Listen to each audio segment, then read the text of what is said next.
Hola, buenas noches, compañeras y tutora. Mi nombre es Laura Marcela Villamizar y mis compañeras acá presentes, Eli García, Stephanie Hernández y Angie Urbano. Le vamos a presentar hoy el taller de daño cerebral y sus patologías y vamos a partir con Angie en la justificación. Buenas noches. Bueno, en la justificación, el siguiente taller se realiza con el propósito de identificar las alteraciones de un daño cerebral y sus diferentes patologías. El desarrollo de esta actividad lleva a conocer la importancia que tiene el saber en qué momento y de qué forma se presenta un daño cerebral, conociendo teorías y conceptos de términos y elementos que se enfocan en desarrollar las consecuencias y afectaciones que puede tener un individuo en su vida cotidiana al sufrir una lesión cerebral. Bueno, en el objetivo general tenemos analizar y reconocer qué es un daño cerebral, sus patologías, tipos de daños cerebrales y sus alteraciones. En lo que respecta a los objetivos específicos, en el primero está distinguir la etiología de las lesiones en el funcionamiento cerebral. También está ubicar en qué se relaciona la neuropsicología con los daños cerebrales y por último profundizar a través de estudios de casos las situaciones que se pueden presentar con pacientes que han sufrido de un daño cerebral.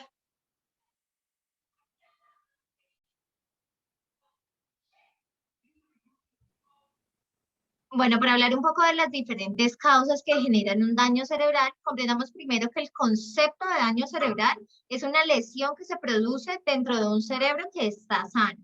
Entonces, el grupo principal de causas es generado por los accidentes cerebrovasculares, que también son conocidos como ictus. Esa categoría indica que la persona tiene menor prevalencia siempre y cuando mantenga un estilo de vida saludable, es decir, que tenga una correcta alimentación, que practique actividad física, que mantenga controles de hipertensión o tensión arterial, que evite situaciones de estrés prolongado, entre otros. Como segunda opción, tenemos aquellos que son generados por algún tipo de evento que proviene del exterior y que son conocidos como traumatismos cráneoencefálicos. Los casos mayormente conocidos surgen por un descuido en cuanto a la protección de la persona y eso se evita, por ejemplo, si proviene de un accidente de tránsito, que la persona utilice los elementos de protección personal y de seguridad. Si van en un automóvil, usar los cinturones, no exceder la velocidad, y si van en moto, llevar como mínimo el casco. En cuanto a los que provienen por accidentes laborales, es necesario que se usen los elementos de protección personal que son facilitados por los empleadores o las empresas. También es importante mencionar que existen otras causas adicionales, como lo son los tumores cerebrales, la cirugía sobre las estructuras cerebrales, las infecciones en esta zona o quizás la falta de oxígeno en el cerebro. Acá queremos detallar que cuando una persona presenta daño cerebral, los principales síntomas que exterioriza son la dificultad para hablar, las alteraciones al caminar, la dificultad en su visión, el dolor de cabeza, la parálisis o el adormecimiento en brazos, piernas y facial.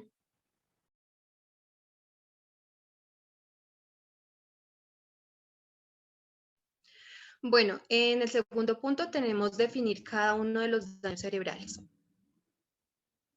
En el primero encontramos lo que son los tumores cerebrales. Bueno, los tumores intracraneales, también conocidos, son un crecimiento de células anormales que nacen en la parte interna del cráneo, específicamente en el tejido cerebral. Sin embargo, también pueden desarrollarse en los meninges o nervios. Estos pueden ser malignos o benignos.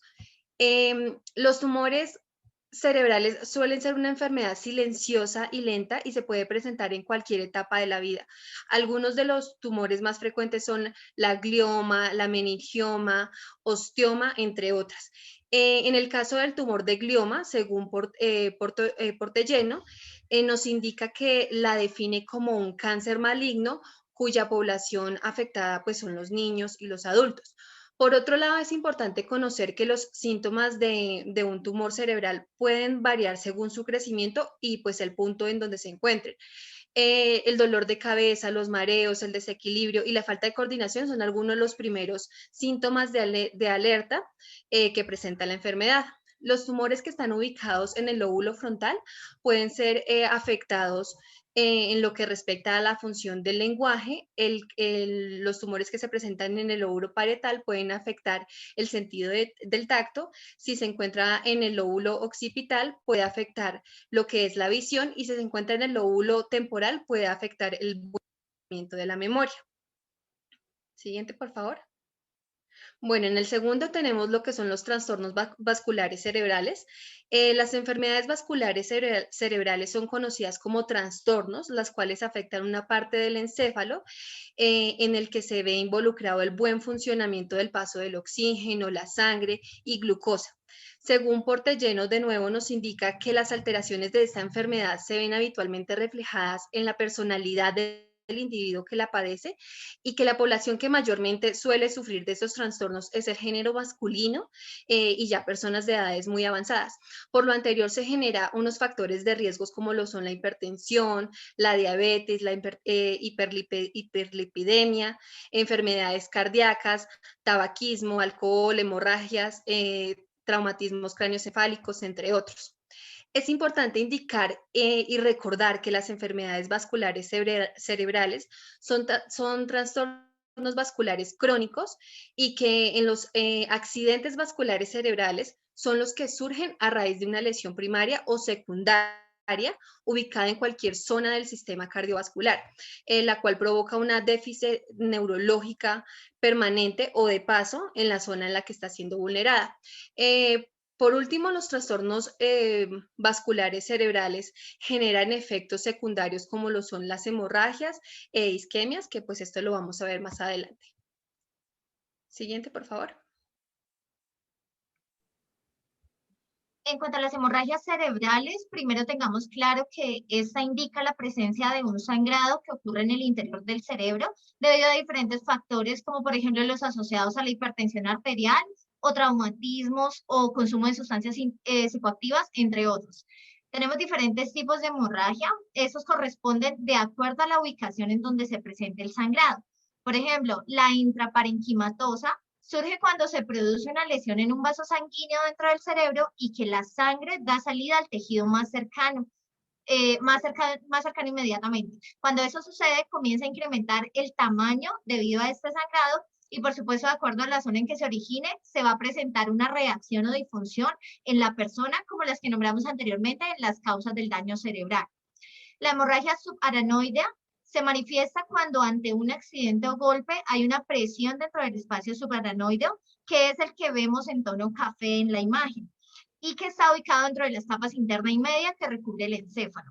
La hemorragia subdural se presenta cuando hay un sangrado en el espacio localizado entre la dura madre, que es la capa más externa asociada a la pared craneal, y la superficie aracnoidea, que es la misma zona cerebral. Finalmente, la hemorragia epidural ocurre cuando ocurre en sentido contrario a la subdural y se manifiesta debido a un sangrado entre la dura madre y la capa interna del cráneo. Bueno, yo les voy a hablar sobre la isquemia cerebral, que hace parte también de estos trastornos vasculares cerebrales. La isquemia cerebral es una disminución del aporte sanguíneo cerebral de forma total o parcial durante un periodo de tiempo variable. Dependiendo del tiempo, va a tener las consecuencias neuropsicológicas y neurológicas para el paciente. Cabe destacar que estos accidentes lo que generan es una reducción del oxígeno y la glucosa en esa área que vamos a llamar área de infarto. Según su extensión, como vemos acá, puede ser una isquemia global o puede ser una isquemia focal. La isquemia global es cuando hay una disminución del flujo sanguíneo en todo el cerebro de manera simultánea debido a una hipotensión arterial marcada. En el caso de la isquemia focal, tenemos dos tipos de isquemia, dependiendo de la duración de la isquemia, de la reducción del flujo. Entonces, si es menor a 24 horas, estamos hablando de un AIT, que significa un ataque isquémico transitorio. Normalmente este ataque es reversible y dura entre 2 a 15 minutos y no tiene tantas lesiones para el paciente. En el caso de una isquemia superior a 24 horas, ya estamos hablando de un ictus isquémico, que hace alusión a un infarto cerebral. Este infarto, pues obviamente sí tiene muchas más consecuencias y se genera por tres mecanismos. puede ser por una trombosis, una embolia o unos hemodinámicos. En el caso de la trombosis, la trombosis es la presencia de trombos en las arterias, lo que hace es obstaculizar el paso del flujo sanguíneo y por tanto pues se genera esa falta de oxígeno. En cuanto a la embolia, también puede presentarse una embolia que venga desde el corazón, que finalmente puede ser también un aire, puede ser gaseosa, puede ser líquida o puede ser aire, y también va a generar este impedimento del flujo sanguíneo, y los hemodinámicos se referencian como la reducción del flujo sanguíneo. En cuanto al traumatismo cráneoencefálico cerrado, cabe destacar que según la Asociación Nacional de Daño Cerebral de Estados Unidos, es definida como un impacto del cerebro causado por una fuerza externa que puede producir o alterar el nivel de conciencia. En este caso, dependiendo de la pérdida de conciencia que tenga el paciente, la duración de esa pérdida de conocimiento, va a tener las repercusiones, y la rehabilitación del paciente se va a definir a partir de esto.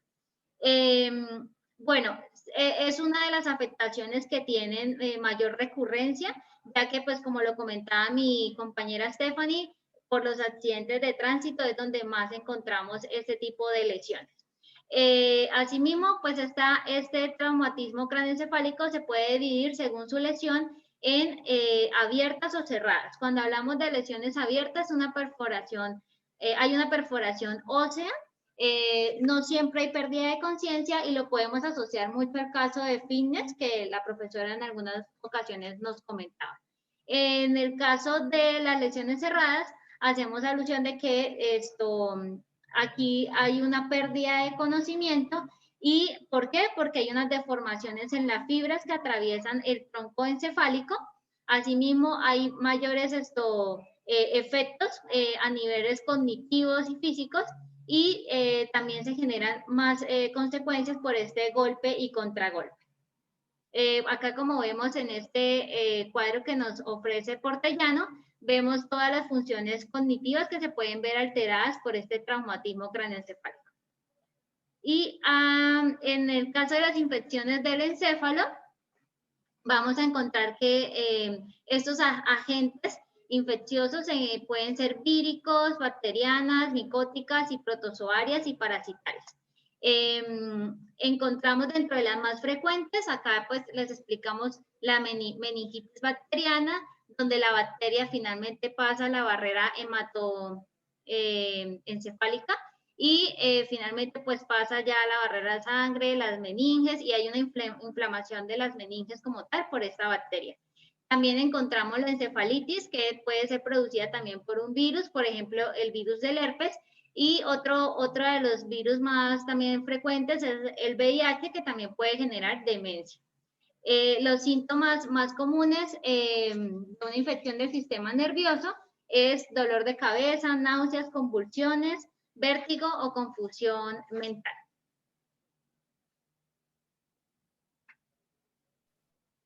Buenas noches. Factores genéticos son elementos que alteran o mutan uno o varios genes, provocando enfermedades cromosómicas, monogenéticas o multifactoriales, afectando el desarrollo y el funcionamiento cerebral. Siguiente, por favor. La muerte celular programada o apoptosis es un proceso fisiológico en el que las células se autodestruyen sin consecuencias negativas como resultado de un mecanismo de eliminación de células no deseadas, deterioradas o no reconocidas por el organismo, y que desempeña un papel protector frecuente a posibles enfermedades. Siguiente, por favor. Bien, vamos a hacer el análisis de un caso. Se juzga a un epiléptico por agresión. La abogada defensora sostiene que su cliente no es un delincuente y que las agresiones en cuestión eran crisis psicomotrices. Señala que su cliente toma metódicamente su medicación, pero que no sirve de ayuda. El abogado de la acusación sostiene que el acusado tiene una larga historia de agresiones violentas y que debe ser encarcelado. ¿Qué opina usted que debería hacer el juez? Para la comprensión del caso, es necesario conocer que la epilepsia se denomina también trastorno convulsivo. Es un periodo de exceso de actividad repentina de las neuronas cerebrales. Tal como lo menciona el caso, el paciente presentaba crisis psicomotrices, las cuales se pueden relacionar con convulsiones, ya que estas hacen alusión a la afectación de neuronas que componen el sistema motor y que generan movimientos involuntarios, incontrolables y en algunos casos violentos. Entonces, teniendo en cuenta que en un paciente de epilepsia su estado y su capacidad de decidir se condicionan y que éste no tiene conciencia ni voluntad por el momento en su crisis, podemos considerar que no puede ser imputado legalmente, ya que no está en uso de todas sus facultades. Es por esta razón que el paciente debe tener manejo psiquiátrico por completo y ser procesado bajo diferentes condiciones a un crimen. Para nosotros, el juez debe remitirlo a orientación psiquiátrica en un centro especializado para este fin. Bueno, en el cuarto punto hablamos que describa algún suceso o caso que le haya pasado o algún familiar o amigo donde se evidencie una patología o síndrome neuropsicológico y se realice una rehabilitación. Bueno, en este caso vamos a presentar el caso, valga la redundancia, de una paciente de 40 años que en 1999, tras varias cefaleas crónicas, asiste a urgencia por un episodio de crisis de 24 horas seguida de dolor, en donde le aplican o le realizan un TAP y una resonancia magnética, en donde van a evidenciar un tumor benigno, una masa de 5 por 4 centímetros en su región temporal anterior izquierda, y después de 3 meses es remitida a cirugía, en donde le van a realizar una craneotomía, que es una cirugía bastante invasiva, en la cual van a sacar el tumor y donde también pues tuvieron daños colaterales, donde le tuvieron que retirar el hueso cigomático perteneciente a su pómulo izquierdo, además de todos los problemas y los procesos cognitivos que tuvo que llevar a cabo con la rehabilitación. Cabe mencionar, bueno, aquí como vemos en las imágenes, acá se ve luego de la cirugía, la craneotomía, cómo fue retirado este hueso que les comentaba. Y bueno, a nivel de rehabilitación, ella tuvo problemas cognitivos de rehabilitación de lenguaje, de motricidad y memoria, que fue la que tuvo mayor afectación a su vida profesional, ya que su memoria a largo plazo declarativa, tanto la episódica como la semántica, se vieron afectadas. En la elaboración de la guía de neuropsicología de un paciente que presenta alteraciones cognitivas, psicomotrices y de lenguaje, el proceso consta de los siguientes pasos. La revisión de informe consiste en revisar los informes previos, médicos, terapéuticos, neuroimagen, entre otros, para determinar el estado del paciente, la sintomatología, si presenta complicaciones o si presenta alguna recuperación hasta el momento. La entrevista al paciente y familiares. Entrevistar al paciente, esto nos brinda mucha información relevante, como la historia del paciente, la edad, el grado de escolaridad, los logros, el nivel del funcionamiento premórbido, entre otros. Por otro lado, es importante entrevistar a los familiares de forma independiente al paciente. Todo esto, todas estas variables ayudan a interpretar los resultados de las evaluaciones neurológicas. El método de valoración se utilizará el Minimental. Fue ideado por Folstein en 1975 y en la evaluación se realizan preguntas que calculan la productividad cognitiva del paciente, valorando los siguientes parámetros: orientación en espacio, tiempo, memoria de fijación y memoria reciente, atención, cálculo, lenguaje y praxis constructivas. Esta evaluación se puntúa entre 0 y 35 puntos, en donde el punto de corte es de 23 puntos para la detección de demencia. El test de Orensky, este test se realiza pruebas precisas y contrastadas que permiten una observación objetiva de los elementos fundamentales de la motricidad, es decir, precisa la edad cronológica con la edad mental. Interpretación y redacción. Es el análisis y redacción de los resultados que se obtienen a través de cada proceso, brindando un informe completo de la evaluación neuropsicológica. Este informe contiene la impresión diagnóstica y la estrategia de intervención para el paciente. Devolución de resultados. Es la entrega de los resultados y sugerencias para el tratamiento del paciente. Gracias. Bueno, muchas gracias, compañeras. Tutora, acá te presentamos las referencias bibliográficas y las referencias de imágenes que nos basamos en este taller. Gracias, hasta luego.